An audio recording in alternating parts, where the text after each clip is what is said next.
So, no Cal, no Stanford, no SMU, but the ACC is still intact. We still have jobs and things are going swimmingly. But just quick question.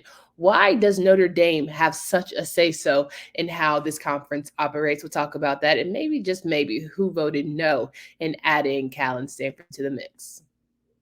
You are Locked On ACC, your daily podcast on the Atlantic Coast Conference. Part of the Locked On Podcast Network, your team every day.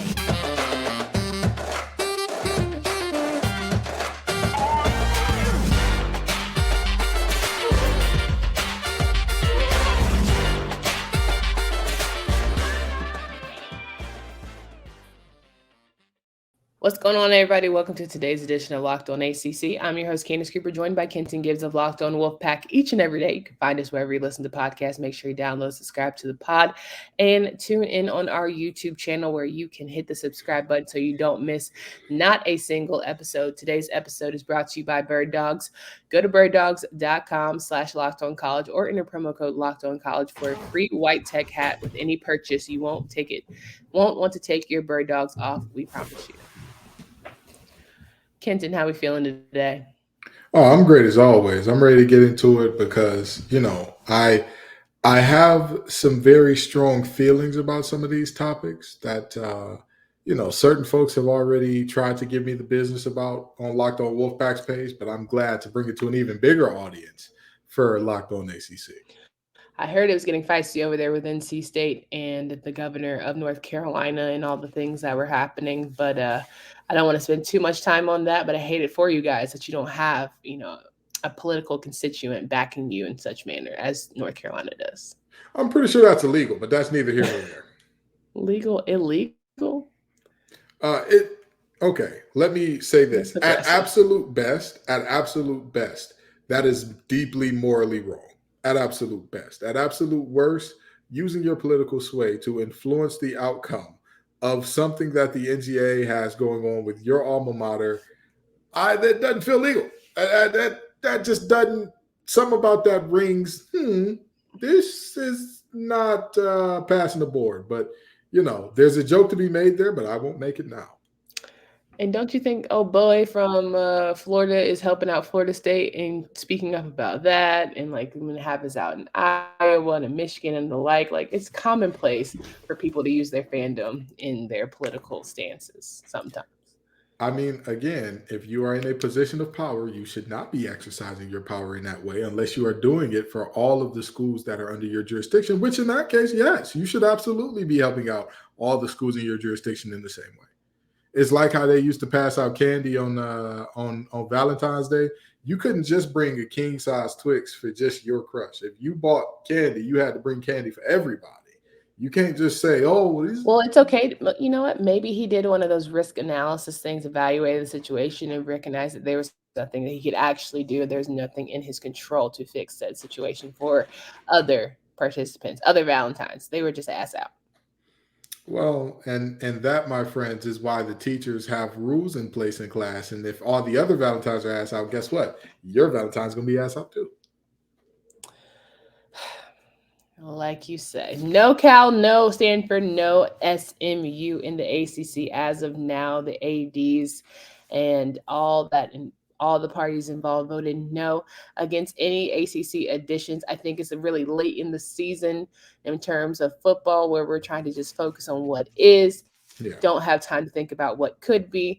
And, maybe we'll talk about it come spring meetings. But there will be no Western Wild Wild West extension going on at the moment. A dream deferred, a dream delayed is not, it's not a permanent here, right? This isn't a definite like, hey, this is never happening thing. It's just it isn't happening right now deal because, some universities need more convincing or whatever the case may be. As it was stated in the AP article, getting the necessary 12 votes was going to be, quote unquote, difficult. So I get it. I understand the nightmare that the travel would be.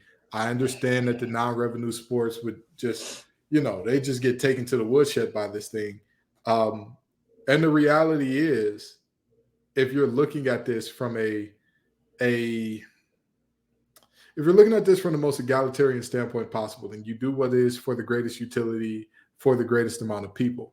However, the moneymaker is the moneymaker is the moneymaker. The bringer of bacon is the bringer of bacon, and that's football. Yeah. That's, for some of these universities, basketball, you can throw that in there as well. But for the most part, if you're going to make money in today's NCAA, it is because of the guys in cleats and helmets with all the things. That's where that's going to be made at. So, honestly and truly, I understand it. I think that things developed a little too quickly. And so that's why I think that while it says talks have stalled, they have not stopped altogether, because the Big Ten doesn't seem to want these teams. Obviously, we've heard nothing from the SEC or the Big 12 on these teams so far. So I think that, this is just a situation where all these universities are probably getting their lawyers and all their people to look over things and see, all right, what happens? What are the effects? Getting people to look into this thing more deeply before they pull the trigger on a yes or no. Yes, and listen, at the end of the day, I think Cal and Stanford was not feasible from a travel standpoint, logistics standpoint, budget standpoint. It was never going to happen. SMU definitely certainly can entertain a little bit more based on where their market is. Also, still sort of hard to me, and gave a real iffy the fact that they were going to take 5 to 7 years before they were even asking for anything. It's like, how desperate? It's giving desperate a little bit in terms of wanting to join the ACC, and I just feel like we haven't found the right mojo yet in terms of who would look like a better fit or add value or make those who really want to leave kind of want to stay. I don't care how. Listen, my family, huge Luther Vandross fans. Okay, big Luther, skinny Luther, every Luther. We're fans of Luther. And he came out with a song that it said, "If you can't be with the one you love the one you're with." ACC, I'm looking at you. I don't care how desperate they are. If they want to show up and not take any money for the first 5 to 7 years, come on. We're here with open arms. We invite you. We welcome. But FSU is not going to love a SMU, right? You don't see a Clemson being like, "Ooh, you joined with the SMU. Great for us." Like, I don't see that deterring those who want to leave from saying, never mind. No, but it gets more eyeballs on your conference, and it's in essence free up front. There's no cost at the point of purchase. It's just later on down the line when you're splitting the pie up with another team. But at the end of the day, by that time, I mean, Florida State probably wouldn't be there. Exactly, and with the ACC schedule, with the ability to play big, meaningful games, who knows what they could turn into. So I think it's a little nonsensical to not add in a team that is not taking anything. But hey, I'm sure that these presidents and talking heads know a lot more than me, or administrative heads, rather. Jimmy P is certainly starting to frustrate me. Cannot lie to you. But football season is about to kick off, and FanDuel is giving you the chance to win all season long, because right now when you bet on a Super Bowl winner, you can get bonus bets every time they win in the regular season. Just pick any team to win the Super Bowl, and you'll get bonus bets for every victory. You can use your bonus bets on spreads, player props, over-unders, and more. Visit FanDuel.com/LockedOnCollege and start earning bonus bets with America's #1 sportsbook. That's FanDuel.com/LockedOnCollege.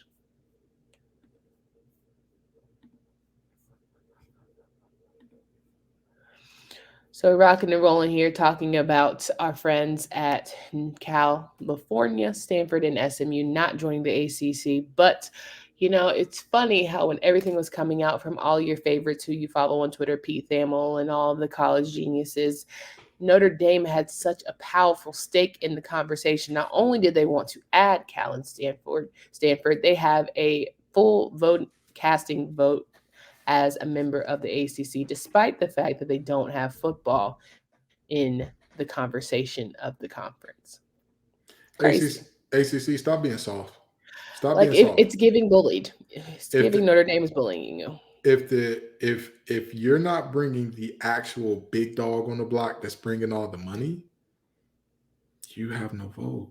Does it not seem silly that Notre Dame could change the entire landscape of the ACC, save the ACC with its football buy-in, and it's like, nah. And yet they still get a full vote. Baby, stop being soft. Stop being soft. See, and here's the thing about it. I've heard from a lot of ACC fans, the ACC needs Notre Dame. Notre Dame doesn't need the ACC. Let's think about this logically, friends. What is Notre Dame baseball bringing that's so important to the conference that losing them would devastate us? Yeah. Oh, no. It's not Notre Dame baseball. What is Notre Dame volleyball bringing? Come on, help me out. And this is no offense to those athletes, because I am sure that those athletes and those teams are amazing. I'm sure that they, compete well in the ACC, win championships, all that. Good for that. But if we're talking the talks that we're having right now, we're not having these talks about whether or not teams win championships. Yep. That's not what these talks are rooted in. These talks are rooted in, as the Wu-Tang Clan once said, cash rules everything around me. Cream, get the money. Dollar bills, y'all. Hello. That's what this conversation is rooted in. And so if you're not bringing the thing that brings in the most dollar bills, y'all, then why are you talking in this manner? And I want to take it a step further and say that, the talks out of Notre Dame have been, well, it would just be a shame to let two of the highest ranking, most high profile academic universities in America be without a conference. Yale got a conference. Hello. Harvard got a conference. Brown. Columbia got a conference. Dartmouth. It's not about, I'm sorry to this man, but it's not about school. Yeah. It's not about school. Do you think that the Big Ten is adding Oregon and Washington because of how highly they're ranking in terms of test scores? Hate to break it to you. I don't even think colleges do test scores, but you get my point. They're admittance exams. Do you think that they said, oh, we need USC and UCLA because those produce the best and brightest minds of the future? No! They said those football teams will bring in the monies. The moolahs. Those football teams will bring in the money. So if you don't are withholding that part of you, but I digress. If the ACC would But who's to blame in that, right? Because I really feel like it's Jimmy P. Like what it boils down to me, like, okay, you keep getting up on the podium, you telling us that they don't want to be a part of it. They're not going to be a part of it anytime soon. So in that statement should follow, because of that, we're looking into reasons why they will no longer be a full voting member, or we're going to, pull back on support. Like there has to be some consequence, because if you're not going to give me anything back, you just make me look crazy.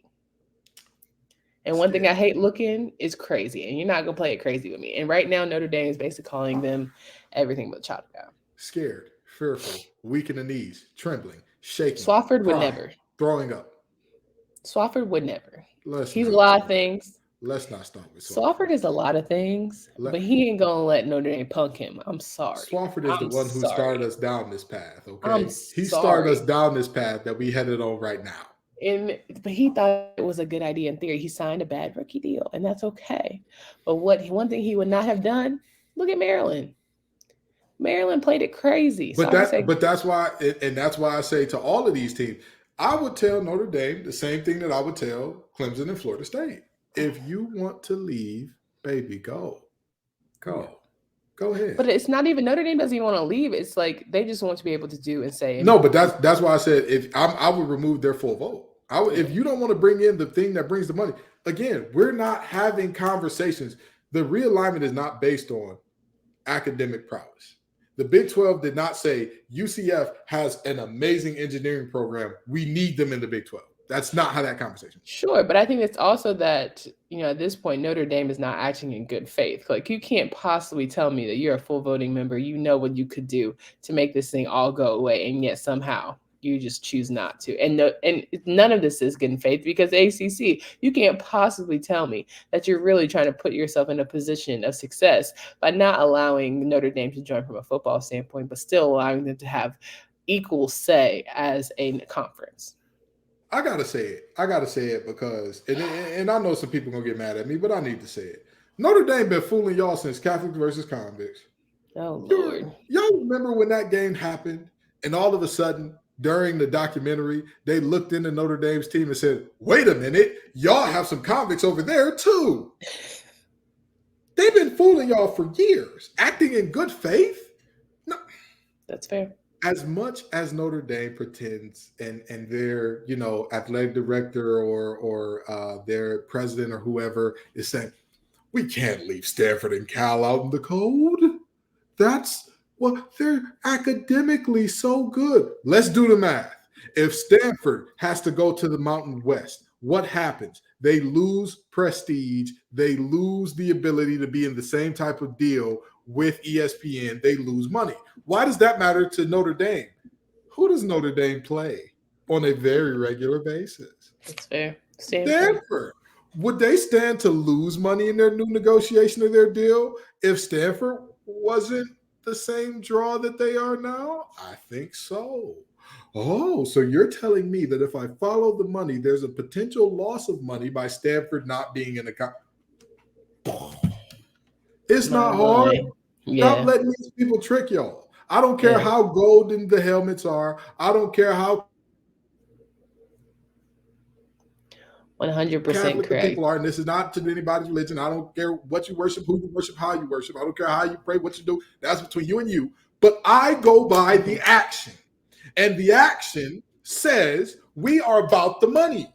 Why do you think Notre Dame hasn't joined the conference yet? Because they are about the money. It don't mean that much to them to play Michigan regularly. It don't mean that much to them to play Stanford or USC regularly. And even if it did, you could still play them in your non-conference. That's fair. They are about the money.